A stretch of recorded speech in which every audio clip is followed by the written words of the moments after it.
जब चुनाव का माहौल चलता है तो कुछ ना कुछ राजनीतिक चर्चाएं आती रहती हैं और ऐसी चर्चा आजकल कानपुर में बहुत तेजी से चल रही है। उसी पे बात करने के लिए हमारे साथ मौजूद हैं समाजवादी पार्टी के कद्दावर विधायक अमिताभ वाजपेयी।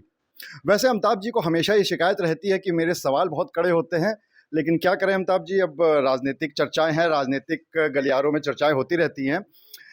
अब एक नई चर्चा शुरू हुई है कि जब से समाजवादी पार्टी ने एक जगह से, एक लोकसभा सीट से अपना कैंडिडेट को बदला है, उसके बाद से चर्चा शुरू हो गई है कि कानपुर में भी प्रत्याशी में बदलाव हो सकता है। आपको क्या कहना है? देखिए, समाजवादी पार्टी ने कई जगहों पर अपने कार्यकर्ताओं की राय के आधार पर प्रत्याशी बदले हैं। पर ये समाजवादी पार्टी के नेता का अपना निर्णय है। जहाँ तक सवाल कानपुर का है, तो कानपुर सीट कांग्रेस के खाते में है। ये समाजवादी पार्टी के खाते की सीट नहीं है। ये सीट हम लोग कांग्रेस को दे चुके हैं। तो यदि कानपुर सीट पे जो निर्णय कांग्रेस का होगा, वही निर्णय हम सबका निर्णय है। और फिलहाल कांग्रेस के प्रत्याशी मैदान में हैं और हम सब समाजवादी लोग दिलो जान से उनके साथ में हैं, उनको मजबूत करने का काम कर रहे हैं।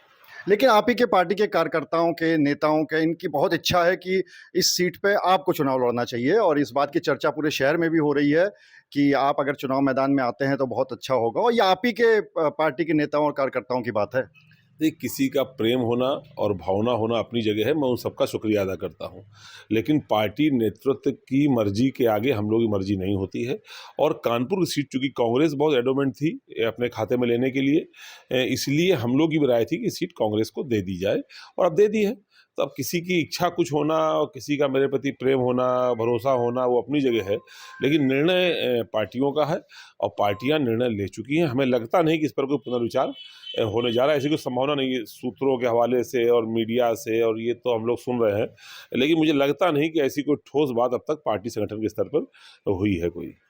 असल में इसके पीछे तर्क काफ़ी दिए जा रहे हैं। एक तो तर्क सबसे बड़ा ये है कि आप लगातार 2 बार के विधायक हैं और इस समय चाहे किसी भी पार्टी की हम बात कर लें, इस समय जो प्रत्याशी मैदान में हैं, चाहे बीजेपी हो, बसपा हो या कांग्रेस हो, उनमें से कोई भी अभी तक विधायक या सांसद पे नहीं रहा है। तो इसलिए ये तर्क बहुत हो रहा है कि चूँकि आप 2 बार के विधायक हैं, तो इसलिए आपका मजबूती से एक पक्ष रखा जा रहा है। कानपुर शहर में और भी विधायक हैं, 2 बार से ज़्यादा के विधायक हैं, और पार्टियों में विधायक होना कोई पैमाना नहीं है मेरे हिसाब से। ये ज़रूर है कि भारतीय जनता पार्टी ने जिनको प्रत्याशी बनाया है वो ख़ास थे और आम खिलाते थे। अब चूँकि उन्होंने आम खिलाया है, इसलिए वो ख़ास बनना चाहते हैं। तो लोगों के मन में ये आया है कि कोई ये बाहर का प्रत्याशी आया है जो कानपुर के दुख दर्द से लोगों से जुड़ा नहीं है, तो जो कानपुर में लोगों के दुख दर्द से जुड़ा है उसको आगे आना चाहिए। इस तरह की भावना लोगों के मन में कहीं न कहीं है। पर चुनाव आखिरी में 2 पार्टियों के बीच में होगा। तो पार्टियों में ये चुनाव होगा, तो हमारा चूँकि गठबंधन है, हमारे पास अधिक पार्टियां हैं, अधिक कार्यकर्ता है, अधिक लोग हैं, जनसमर्थन है, और लोगों के मन में भारतीय जनता पार्टी के प्रति आक्रोश है। तो इसलिए हमारा प्रत्याशी चुनाव गठबंधन का जीतेगा। और जो भारतीय जनता पार्टी के आम वाले प्रत्याशी, उनको मालूम पड़ जाएगा केवल अंगूर खट्टे नहीं होते, कभी कभी आम भी खट्टे होते हैं। एक तर्क और दिया जा रहा है कि अगर हम कानपुर लोकसभा सीट की बात करें तो जो 5 विधानसभा उसमें से आती हैं, उसमें से 3 समाजवादी पार्टी के पास है, मतलब 3 समाजवादी पार्टी के विधायक उस पे हैं। तो इस बात को वजह से भी बहुत ज़्यादा ये चर्चा में है कि क्यों ना समाजवादी पार्टी का प्रत्याशी यहाँ पर होना चाहिए। तो ये बातें हो गई पुरानी। ये सब बातें 1 महीना पहले हो रही थी। अब आज ये सारी बातें ख़त्म हो चुकी हैं। अब प्रत्याशी मैदान में है और हम तीनों जो समाजवादी पार्टी के विधायक हैं, मलिक इरफान भाई हमारे जेल में है सही, पर उनका परिवार, उनकी टीम, हमारे लोग, रूमी भाई के लोग और पूरा समाजवादी संगठन इस चुनाव को अपने कंधे पे लेके चल रहा है। समाजवादियों की जिम्मेदारी बड़ी है, क्योंकि उत्तर प्रदेश में समाजवादी पार्टी ही मुख्य विपक्षी दल है।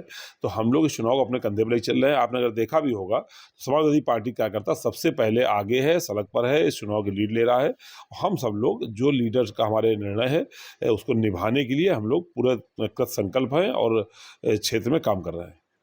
देखिए, आपके नाम की बात भी चल रही है और आपको अखिलेश यादव जी का बहुत खास भी माना जाता है। चलिए ऐसे इसको रख लेते हैं कि अगर अखिलेश जी कहेंगे या अखिलेश जी चाहेंगे, तो क्या आप तैयार हो सांसद का चुनाव लड़ने के लिए?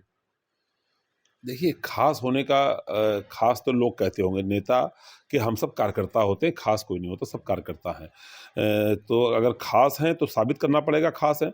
तो खास का मतलब ये कि उनकी जो मर्जी होगी हम लोग वो करते हैं। आज उनकी मर्जी है कि कांग्रेस के खाते में सीट हो, कांग्रेस प्रत्याशी हम लोग चुनाव लड़ावें।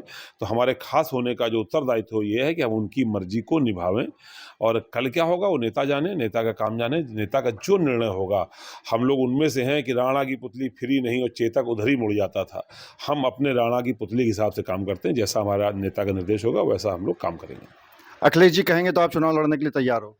ये एक काल्पनिक प्रश्न है ना, काल्पनिक प्रश्न का जवाब क्या दिया जाए? एक काल्पनिक प्रश्न का जवाब नहीं दे सकते, लेकिन हम ये कह सकते हैं कि अपने नेता का आदेश ना जीवन में कभी टाला है, ना जीवन में कभी टालेंगे। तो आप थे अमिताभ बाजपेयी जिनका ये कहना है कि कांग्रेस की तरफ से प्रत्याशी यहाँ पर कानपुर को दिया गया है, उन्हीं को सब लोग मिलकर लड़ा रहे हैं और उनके नेता अगर कुछ कहते हैं तो जैसा नेता का आदेश होगा वैसा किया जाएगा। लेकिन हाल फिलहाल ऐसी जो उनके नामों की चर्चा चल रही है वो पूरी से तरह से आधारहीन है। कैमरामैन अनिल के साथ अनुराग अग्रवाल, टीवी 9 कानपुर।